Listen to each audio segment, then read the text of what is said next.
Hello, it is 1 p.m. in Athens, it's 6 p.m. in Beijing. I'm Monita Rajpal. And I'm Zain Verjee. You're watching World One live from London. We begin this hour with a make or break vote for Greece. With protesters on the streets again, lawmakers will make a crucial decision in the next few hours whether to say yes to deeper austerity measures in order to reduce the country's crippling debts or face bankruptcy. The bill before them includes further tax hikes, pay cuts and job losses. The European Union, which is providing emergency funds, says that aid will stop if Parliament doesn't back the cuts. Well, that would almost certainly push Greece into a debt default and send shockwaves across the world's financial markets. So Europe is piling on the pressure. EU Commissioner Olli Rehn warns there's no plan B. It's austerity or default. The new boss of the International Monetary Fund, Christine Lagarde, also wasted no time urging Greece's divided politicians to find common ground. Well, on the streets, anger is mounting. Protesters have virtually stopped the country in its tracks with a 48-hour general strike. Richard Quest is at the center of this very tense capital. He joins us now live. And Richard, it's austerity or default. That's what they have to face right now. Yes, the debate in Parliament is coming to an end in the next hour or so, and then the procedural votes will begin. It will take some time. Well, Greece's economic troubles are a big talking point around the world. Even newspapers that usually devote their commentary section to domestic issues are weighing in. In India, the Hindustan Times headline, "No more gifts for the Greeks." It goes on to say the opinion piece says, on the face of it, Greece is a simple case of a small economy that went on a red ink binge and is now being forced to pay its debts. But it also represents long-standing structural problems with the Eurozone. The National in the United Arab Emirates has an opinion piece with the headline, EU countries have their own reasons for popular uprising. It says the millions of young Europeans beginning to think about rebellion are not impressed by the rules of an economic system that offers them so little hope of even matching their parents' lifestyle.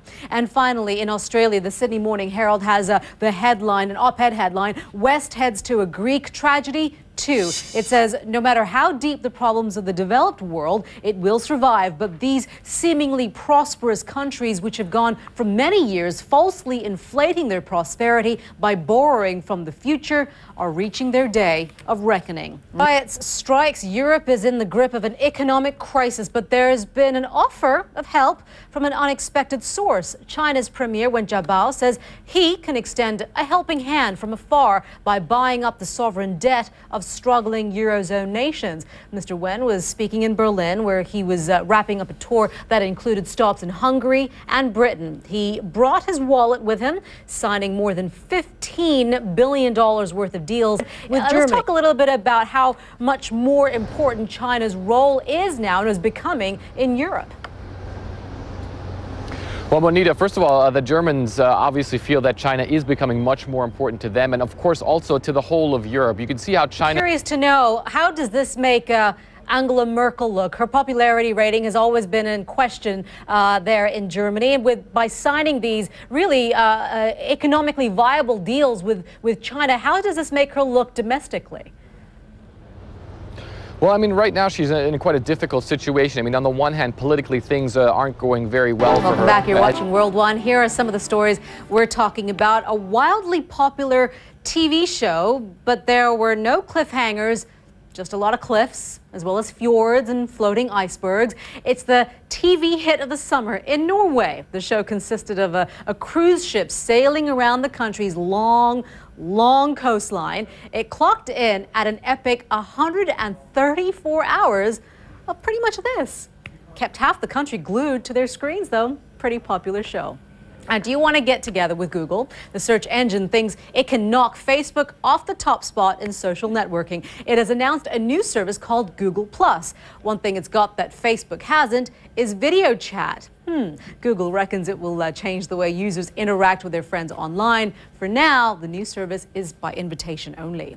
And now there's an online answer to your prayers. If you want to keep up on what's happening in the Vatican, The Pope has given his blessing to Twitter. Benedict XVI became its newest user on Tuesday. The head of the Catholic Church also announced the launch of a new Vatican website to his 1 billion followers, and he did so using an iPad. The Vatican already has an iPhone app and a Facebook page. Zain. I was just checking. The Pope has now got something like 34,000 followers on that Twitter account. 1 billion more around the world. He's piling on the pressure, saying there is no plan B.